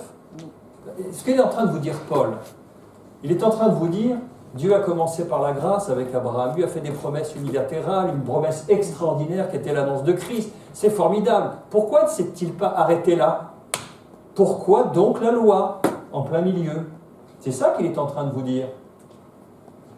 Elle a été donnée ensuite à cause des transgressions, jusqu'à ce que vienne la descendance, non pas tes descendances, mais la descendance à qui la promesse avait été faite. Elle a été promulguée par des anges au moyen d'un médiateur. Il est en train de nous dire que la loi, vous savez, quand il était sur le Sinaï, dans les brunes, il y avait des éclairs, etc., que Dieu, en fait, a envoyé ces anges pour transmettre, parce qu'il n'aurait pas pu se déplacer lui-même, il aurait consumé probablement Abraham. Et Étienne, le premier martyr, il reprend ces propos-là. Il dit, oui, vous n'avez pas gardé la loi de Dieu donnée par des commandements d'anges. Il le reprend aussi, Étienne, avant de mourir. Hein. Donc, qu'est-ce qu'il est en train de dire? La loi a été donnée à cause des transgressions en attendant que vienne la descendance, c'est-à-dire le Seigneur Jésus-Christ. Donc, je passe sur la partie médiateur. La loi est-elle donc contre les promesses de Dieu? Pourquoi est-ce qu'il vous dit ça à ce moment-là? il nous parle que de grâce depuis le départ, de la foi d'Abraham, de la promesse, etc. Et tout à coup, il nous dit, mais pourquoi donc la loi? Est-ce que la loi marque un coup d'arrêt quand il lui dit, la loi est-elle donc contre les promesses de Dieu?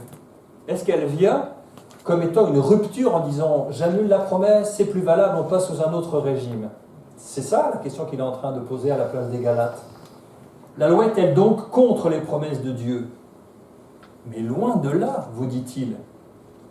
S'il avait été donné une loi qui puisse procurer la vie, la justice viendrait réellement de la loi. Si la loi, en tant que moyen de justification, était atteignable, à ce moment-là, le juste, enfin celui qui l'accomplirait parfaitement, vivrait par elle. C'est ça le défi que Dieu a lancé quand je vous ai lu tout à l'heure le Deutéronome. Celui qui appliquera tous ses commandements vivra par elle. Ce qu'il est en train de nous dire, c'est que si la loi pouvait vraiment accomplir cela, alors la justice, c'est-à-dire le fait d'être estampillé juste comme Abraham, ça viendrait de par la loi, de par l'observation de la loi. Ça se saurait si quelqu'un y était arrivé à part le Christ. Ça se saurait. On n'aurait pas eu besoin de Jésus. Hein. Eh bien, on n'aurait pas eu besoin du Christ. Mais regardez ce que j'ai mis en gras. Enfin, j'espère que je l'ai mis en gras. Je pense. Sur ma version, c'est en gras. Oui, c'est ça. Mais l'Écriture a tout renfermé sous le péché, afin que ce qui avait été promis à Abraham soit donné par la foi en Jésus-Christ à ceux qui croient. Avant que la foi vienne, nous étions, encore une fois, enfermés sous la garde de la loi en vue de la foi qui devait être révélée. Ainsi, la loi a été comme un précepteur, un gardien, pour nous conduire à Christ afin que nous soyons justifiés par la foi. Alors, à la lumière de ce qu'on vient de lire, le slogan, qu'est-ce que vous proposez? Le juste vivra par. Alors, pour résumer, il faut qu'il y ait le mot loi dedans. La loi de points, par exemple. C'est dur ce que je vous demande. S'en fout. Ah non. Bon, je couperai au montage. On n'a rien entendu. Quand on est confronté à la loi, regardez l'histoire de Luther. Avant qu'il ait compris la grâce, il était dans une souffrance indescriptible parce qu'il essayait d'atteindre ce critère. Il essayait d'observer la loi. Et à chaque fois, en pensée, en parole, il trébuchait et il se mortifiait, se fouettait. Il avait des nuits d'agonie, il priait des nuits entières à demander Dieu de lui pardonner, de l'aider, et à chaque fois il trébuchait. Mais quand il a compris que la pensée de Dieu, c'était de nous faire grâce, et là il a commencé à être l'homme que l'on connaît. Et pendant longtemps, il s'est battu avec la loi et s'est rendu compte de l'impossibilité qu'il y avait à la respecter. La grâce nous libère de la loi. La grâce nous libère. Alors, la grâce nous libère de la loi, ok. Et par rapport à ce qu'on avait là, par rapport à tout ça, la grâce est au-dessus de la loi. Bon, moi je vous propose celui-ci. La loi a une puissance pour désespérer de soi-même et demander grâce. Ah ouais. Parce que quand vous parlez de la grâce, vous ne pouvez pas faire l'économie de la loi. Je suis gracié de quoi? De quoi suis-je gracié? Ou alors, oui, le salut en Christ, on est sauvé de quoi? C'est la bonne question à se poser. Ben, si on n'a pas la grâce, on a un seul régime, c'est qu'on est sous la malédiction de la loi. J'espère que vous n'avez pas oublié le début du passage. La loi, lorsque vous ne l'observez pas, vous tombez sous la malédiction de la loi. C'est terrible. Donc, comme Luther, sans aller jusqu'à ses excès, ne vous fouettez pas, etc., mais quand on a fait le tour en se disant « j'abdique, je ne peux absolument pas l'atteindre », là, Christ est arrivé. Et là, on comprend l'ampleur de la grâce de Dieu et on comprend, en fait, que le plan de Dieu n'a jamais été de nous écraser par cette loi, mais de nous conduire à Christ. Posez-vous la question, s'il n'y avait jamais eu de loi, d'abord, dans quel état le monde serait? Je me pose la question. On ne sait pas, hein, mais cette loi a inspiré tellement de constitutions dans le monde et de codes, et puis elle est inscrite dans la conscience aussi. Qu'est-ce que ça serait devenu? Mais On a eu la connaissance du péché et de notre misère grâce à la loi. On verra Romains, si la loi n'avait pas dit, je n'aurais pas connu le péché. Donc elle nous a enfermés sous le péché. Alors, c'est peut-être choquant pour vous, mais moi c'est ce que je lis. L'Écriture a tout renfermé sous le péché. Afin que ce qui avait été promis à Abraham soit donné par la foi en Jésus-Christ à ceux qui croient. L'idée qu'avait le Seigneur en donnant la loi, c'était qu'on arrive à désespérer pour enfin, à un moment, arrêter de se débattre et accepter le travail, enfin l'œuvre que Dieu lui-même a faite. On essaye par la loi d'arriver vers les cieux, on part du sol et on essaye d'atteindre les cieux avec des efforts et des je vais faire, etc. Alors que la réponse de Dieu, c'est lui qui est venu vers nous. C'est ça la grande différence. Ça ne veut pas dire qu'on fait n'importe quoi, attention, mais la grâce, la loi est venue par Moïse, la grâce et la vérité sont venues par Jésus-Christ. Je regarde l'heure, il faut vraiment avancer. La foi étant venue, nous ne sommes plus sous ce précepteur, car vous êtes tous fils de Dieu par la foi en Jésus-Christ. Vous tous qui avez été baptisés en Christ, vous avez revêtu Christ. Et il explique, on le cite souvent ce verset, il n'y a plus ni juif ni grec, il n'y a plus ni esclave ni libre, il n'y a plus ni homme ni femme, mais vous êtes tous un en Jésus-Christ. Et si vous êtes à Christ, vous êtes donc la descendance d'Abraham, héritier sur la promesse. Le raisonnement de Paul est un peu difficile à suivre parce que c'est la pensée grecque. Il fait le tour, je vous ai expliqué, en escargot, en visitant plusieurs thèmes à chaque fois, et il termine ce passage comme il l'a commencé. Je ne sais pas si vous voyez, il boucle la boucle en quelque sorte. Il a commencé à nous parler d'Abraham, qui était un homme de foi et à qui on avait fait une promesse, en disant, il dit que son fils d'Abraham, son fils de Dieu ou héritier, ceux qui ont la foi d'Abraham, et il termine le passage en disant, vous êtes la descendance d'Abraham, héritier selon la promesse. En ce verset, il a synthétisé toute cette démonstration, à tes souhaits. Donc, pour appuyer encore plus là-dessus, il nous parle de Agar et de Sarah. On revient à Abraham. Et là, il y a quelque chose de très très surprenant. Alors, je regarde d'abord, si je n'ai pas encore quelques questions. Voilà, ça c'est important. Avant d'expliquer Agar et Sarah, cette malédiction de la loi qui condamne le péché, eh bien, elle est tombée sur Jésus-Christ. On dit souvent le salut est gratuit, mais pas pour Dieu. Hein. Pour nous, mais pas pour Dieu. Hein. Ça coûte extrêmement cher. Mais essayez une seconde d'imaginer ce que ça veut dire. On va lire le Deutéronome. Dieu a dit, si l'on fait mourir un homme qui a commis un crime digne de mort, et que tu l'aies pendu à un bois, son cadavre ne passera point la nuit sur le bois, mais tu l'enterreras le jour même, car celui qui est pendu est un objet de malédiction auprès de Dieu, et tu ne souilleras pas le pays que l'Éternel ton Dieu te donne pour héritage. Pierre, enfin c'est redit un peu plus loin, ça je vous l'ai dit, dans les Actes, Pierre, qui a pris la parole, le Dieu de nos pères a ressuscité Jésus que vous avez tué en le pendant au bois. Quand il a utilisé ce terme auprès des Juifs de Jérusalem, vous pensez bien que c'était très parlant pour eux, parce qu'ils ont fait le raccord immédiatement avec le Deutéronome. Dieu l'a élevé par sa droite comme prince et sauveur, nous en sommes témoins. Il dit aussi, un peu plus tard dans le chapitre 10, nous sommes témoins, je lis à partir du verset 39, nous sommes témoins de tout ce qu'il a fait dans le pays des Juifs et à Jérusalem. Ils l'ont tué en le pendant au bois, c'est dit une deuxième fois. Et Pierre encore, dans la première épître, lui qui n'a point commis de péché, il parle de Jésus-Christ, et dans la bouche duquel il ne s'est point trouvé de fraude,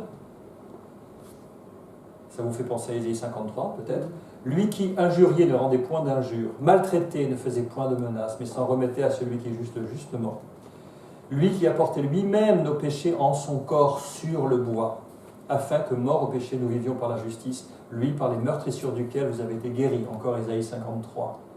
Donc il rattache effectivement à cet épisode de la malédiction. Donc, ce qu'il faut comprendre, la justice de Dieu doit absolument être satisfaite. Il est impossible que les péchés restent impunis, sinon le trône de Dieu est bancal. Il est dit que la justice et la fidélité sont la base de son trône. S'il n'y a pas de justice, pas de sanction sur le péché, plouf. Mais Dieu est également amour. Comment concilier la nécessaire justice de Dieu qui doit prononcer une condamnation et l'amour infini, démesuré, déraisonnable, extravagant qu'il a pour nous. La réponse, elle s'appelle Jésus-Christ. Il a choisi de concentrer, un pasteur a un jour utilisé le terme d'épuiser la colère de Dieu sur Jésus. Il a personnifié le péché de toute l'humanité, passé, présent et futur, et il est devenu lui-même un condensé de malédiction. Vous imaginez? Oui, un condensé de malédiction sur la croix, il a fait fondre sa colère sur lui. La justice de Dieu a été satisfaite. Il a été notre représentant, notre substitut. Comme ça, cette colère qui nous revenait est tombée sur lui et il nous a préservés. Et en échange, ce qu'il attend de nous, qu'est-ce que vous voulez ajouter de plus à l'œuvre du Christ, puisque en mourant, il a dit « tout est accompli ». Rendez-vous compte qu'il avait dit de son vivant « je ne suis pas venu pour abolir, mais pour accomplir ». Et quand il a rendu l'Esprit, il a dit « tout est accompli ». J'ai payé le péché de l'humanité en devenant péché moi-même. Imaginez ce que ça veut dire. Ça veut dire que pendant un moment, la Trinité a été séparée. Parce qu'il est dit que Dieu ne peut pas avoir le péché.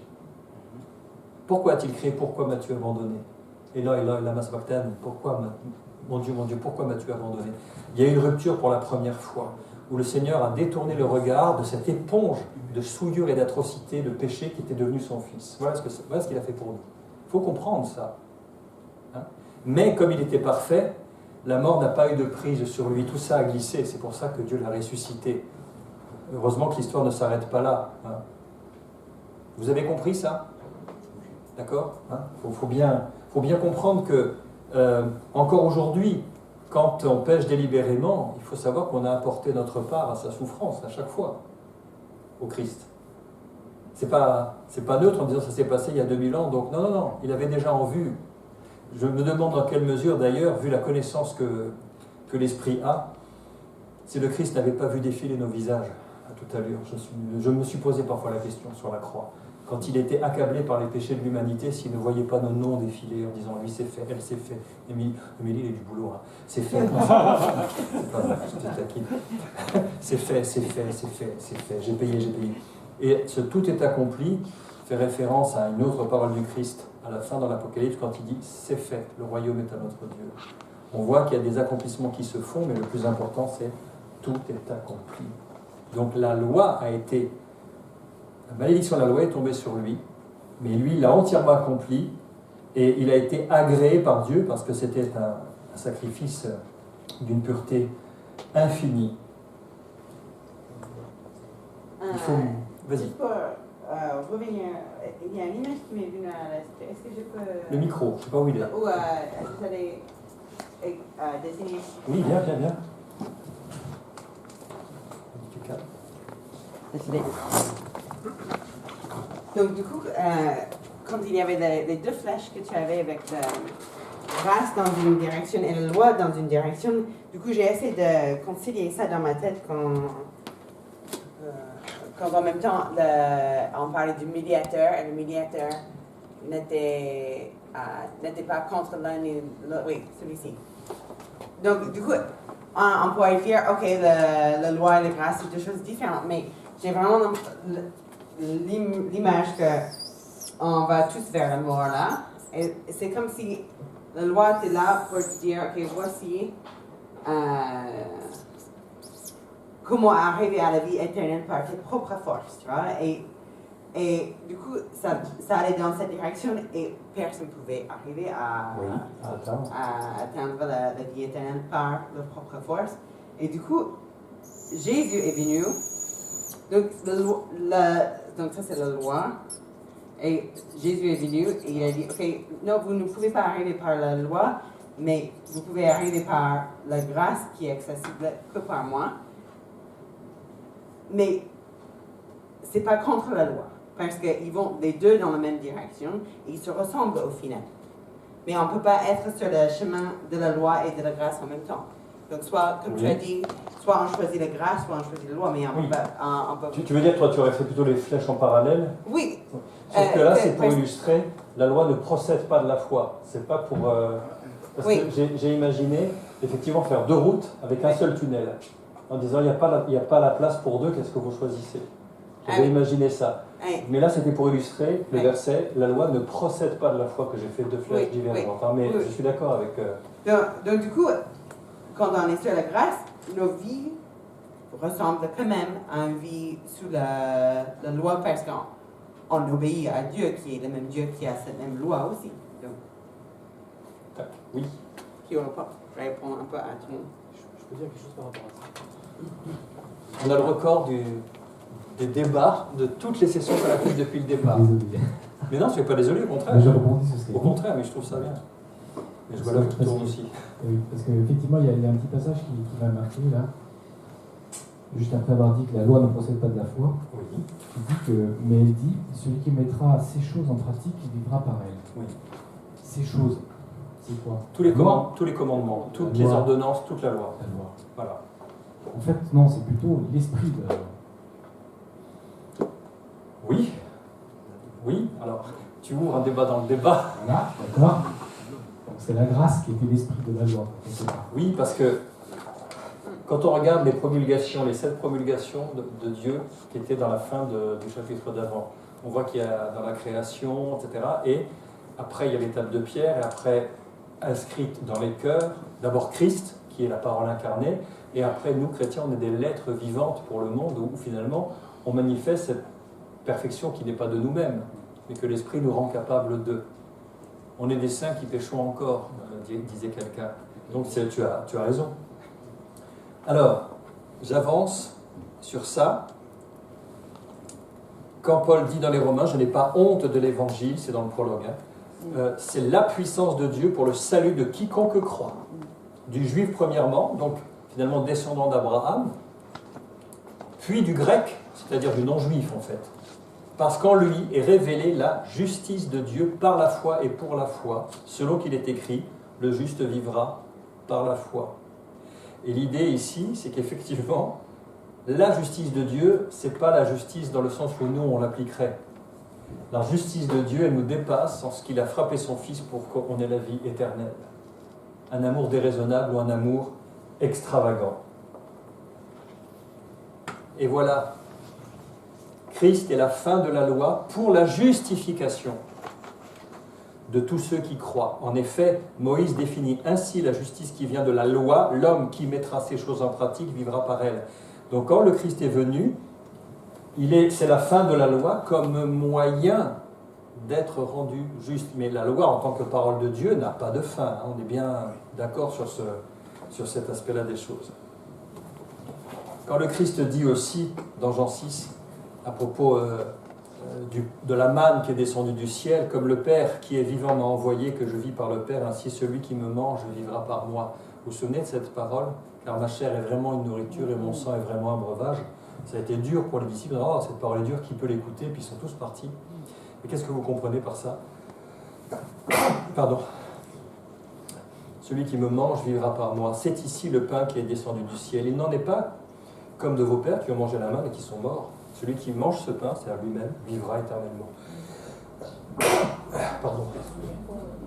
On veut dire qu'il était l'incarnation, l'accomplissement de la parole de Dieu, justement. Ouais. Il ne s'agit évidemment pas de devenir anthropophage, mais ça fait écho à quelque chose qu'on a vu au tout début, parce que Christ, c'est vraiment l'arbre de vie. Hein. Donc quand il dit « mangez par moi », c'est vraiment l'arbre de vie, le Seigneur Jésus. C'est quoi d'ailleurs l'arbre de la connaissance du bien et du mal, si vous vous rappelez? C'est la loi. Alors, l'arbre de la... Voilà. Alors là, je vous rassure, on ne va pas lire ce passage qui est très long, c'est Éphésiens, où il y a tellement de « en lui, en lui, en lui », vous savez. Béni soit Dieu, le Père de notre Seigneur Jésus-Christ. En lui, nous avons aussi... En lui, je l'ai synthétisé, pour qu'on comprenne bien tout ce que nous avons, enfin, c'est une partie seulement de ce que nous avons en Jésus-Christ. En lui, Dieu nous a élus.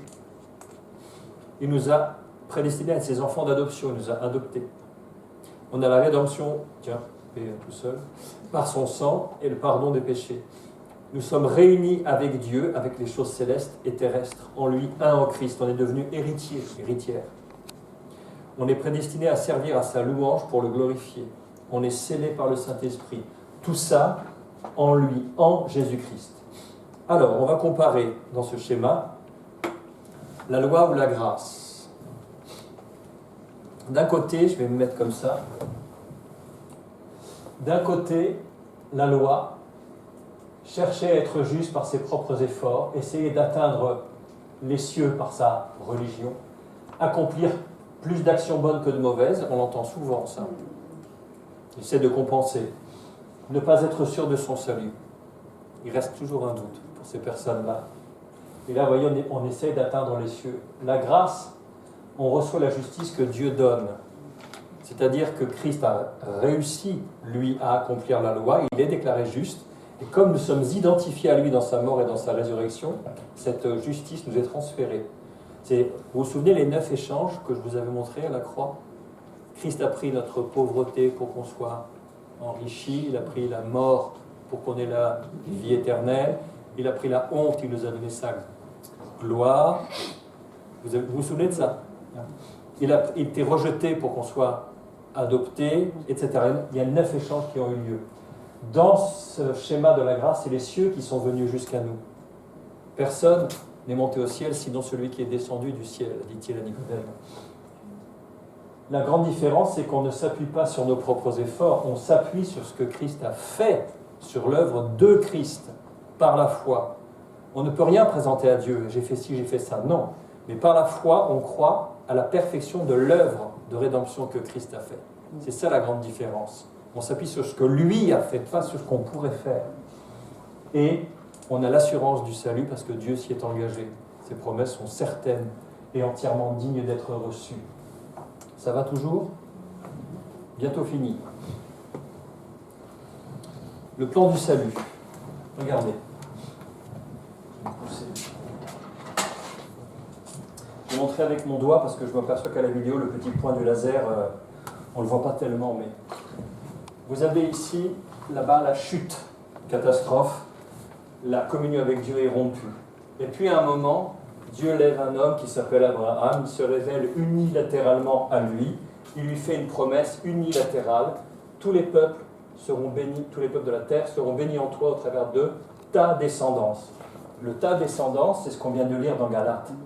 Elle a été donnée, la loi, ensuite à cause des transgressions, jusqu'à ce que vienne la descendance à qui la promesse avait été faite. On parle du Christ ici. Est-ce que jusque-là, ça va? Ensuite, il y a eu 4 siècles d'esclavage en Égypte. Moïse est arrivé et Dieu lui a dit, tu vas libérer mon peuple. Et il lui a donné la loi. Une loi inatteignable. Et cette loi, elle a couru à peu près du 10e, 11e siècle avant notre ère jusqu'à -5. Parce que Jésus-Christ n'est pas né en l'an 0, vous le savez, il est né 5 ans plus tôt. Alors ça fait un peu bizarre de dire 5 ans avant Jésus-Christ. C'est un peu bizarre, mais il est né en -5. Donc on a une parenthèse ici de la loi. Ainsi, la loi était comme un gardien pour nous conduire à Christ afin que nous soyons justifiés par la foi.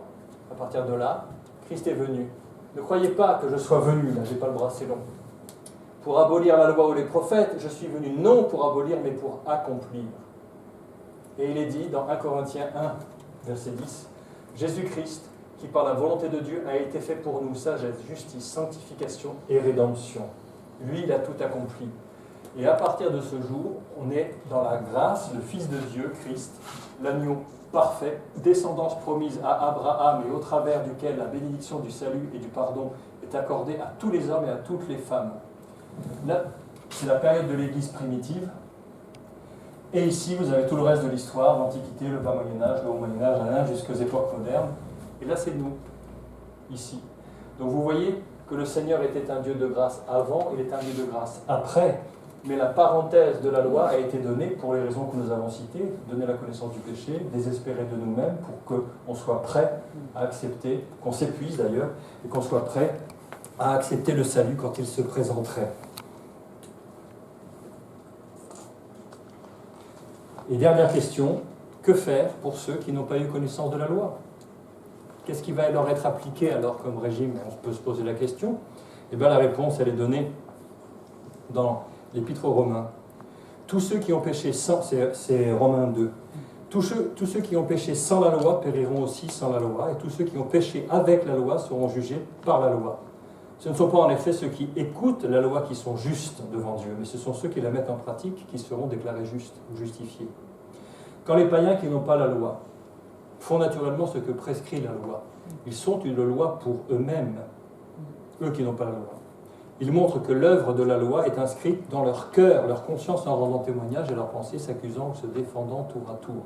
C'est ce qui paraîtra au jour où, selon mon évangile, Dieu jugera par Jésus-Christ les actions secrètes des hommes. Dieu n'est pas injuste. Ceux qui n'ont pas eu connaissance de la loi, on ne leur appliquera pas la loi. Et il y a un autre verset très étonnant, je ne sais pas si je l'ai mis, je pense que oui.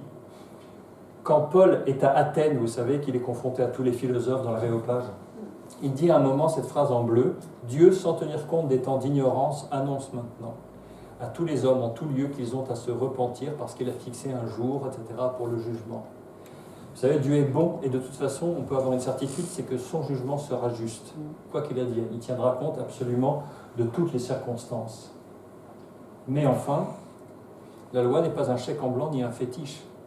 Par exemple, pour tous les fils de l'Alliance, tout le peuple juif qui sont dans l'Alliance, qui sont descendants d'Abraham, Paul, qui est lui-même de la tribu de Benjamin, ancien pharisien, est très sévère. Il dit, mais attends, toi qui te donnes le nom de juif, qui te repose sur la Torah, la loi, qui te glorifie de Dieu, qui connaît sa volonté, qui apprécie la différence des choses étant instruit par la loi, toi qui te flattes d'être le conducteur des aveugles, la lumière de ceux qui sont dans les ténèbres, le docteur des insensés, le maître des ignorants, parce que tu as dans la loi la règle de la science, de la connaissance et de la vérité, toi donc qui enseignes les autres, tu ne t'enseignes pas toi-même, toi qui prêches de ne pas dérober, tu dérobes, toi qui dis de ne pas commettre d'adultère, tu commets l'adultère.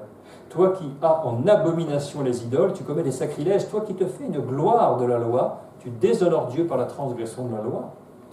Car le nom de Dieu est blasphémé parmi les païens à cause de vous, comme cela est écrit. La circoncision est utile si tu mets en pratique la loi, mais si tu transgresses la loi, ta circoncision devient incirconcision. On ne pourra pas se présenter devant Dieu en disant « Je suis juif de la tribu de Benjamin, je suis dans l'alliance, je suis ci, je suis ça ». Dieu il va regarder le cœur, il va regarder ce qui a été fait. C'est pour les cœurs droits. Et je vous invite à lire, mais pas maintenant, Ésaïe 56, les 8 premiers versets. Vous lirez ce qui est écrit, où Dieu fait cette promesse absolument extraordinaire, que même les étrangers, les eunuques, qui ne sont pas dans l'alliance, s'ils observent les sabbats, s'ils observent la Torah, il est dit qu'ils auront des places préférables aux fils et aux filles, sous-entendu ceux de l'alliance. Et il a fait cette promesse extraordinaire, c'est le dernier verset bleu. Je réunirai d'autres peuples à lui, à Israël. L'universalité du salut, elle était déjà présentée ici. Vous vous rendez compte? Eh bien, on parlera d'Agar, Agar. Une autre fois, avec juste une question que je vous pose, regardez voir, le verset Galates 4, le verset 24-25, les versets 24-25. Ces faits ont une valeur allégorique, car ces femmes sont deux alliances. Il est dit, l'une du mont Sinaï, enfantant pour la servitude, c'est Agar, l'égyptienne. Et elle correspond à qui?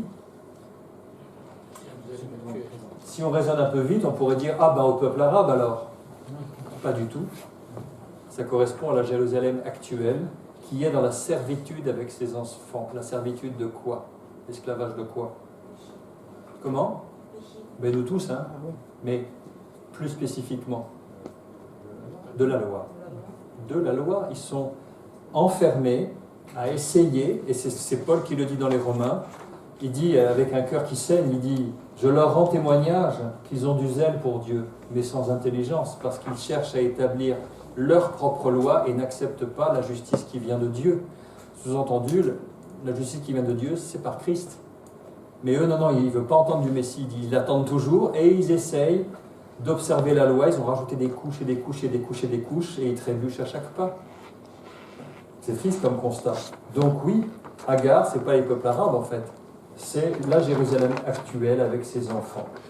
Donc attention, vous tous qui cherchez la justification dans la loi, par l'observance, par ses propres efforts, vous êtes déchus de la grâce. Le passage termine par ce verset qui est un avertissement.